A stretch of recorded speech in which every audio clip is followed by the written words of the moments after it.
What happens when a high-profile guest loses control live on air, forcing the host to shut it down in real time? You're about to witness one of the most jaw-dropping moments in morning TV history.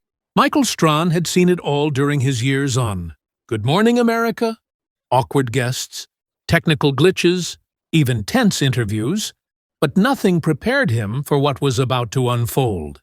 That morning, Meghan Markle was the scheduled guest. Everything seemed normal. She arrived on time, polite, prepared, and cooperative. Her publicist had shared a list of talking points, and nothing seemed controversial.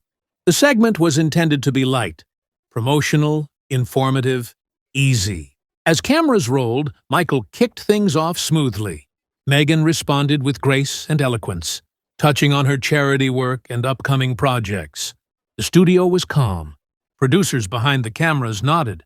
Everything was on track, until Michael asked a follow-up about how she approaches different media interviews. That's when the energy shifted.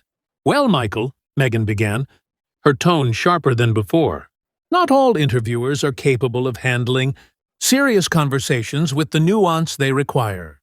Michael stayed composed. He'd heard critiques before.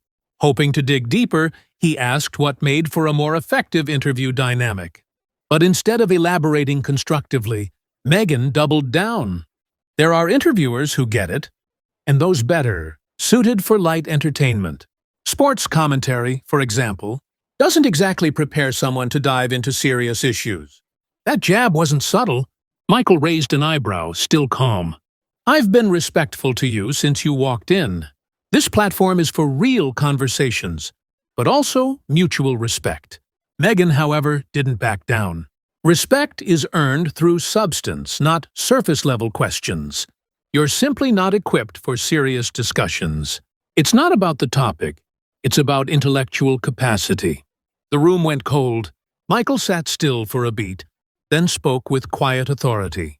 "Are you questioning my intellect on live television?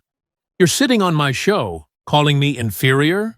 "I'm saying," Meghan replied smugly, "that some people are more qualified for real discourse." Michael stood. "I've interviewed presidents, scientists, activists. I've always led with professionalism. You came here as a guest, and instead of a conversation, you delivered insults. This interview is over." Stunned silence. "You can't just end it because I challenged you," Meghan muttered. "You didn't challenge me. You disrespected me, my team, and my viewers." She tried to recover. "Maybe we're both heated. Let's reset." Michael didn't flinch. "That chance was when you walked in. You threw it away. What happened today isn't journalism. It's arrogance." "What now?" she asked quietly. "Now," he said, "you leave. This segment is done." Meghan stood, visibly shaken. Her previous confidence had vanished. "This is unprecedented," she whispered. Michael looked her in the eye. "Maybe because you've never acted this way on air before." She was escorted off set. Michael turned to the camera, composed as ever. "We'll take a short break. When we return, we'll continue with the rest of today's program. Live television doesn't always go as planned, but professionalism and respect are always our standard." The feed cut to commercial. But what just happened would soon echo across headlines, clips, and social media. A moment that redefined live TV, where professionalism stood its ground and arrogance met its limit.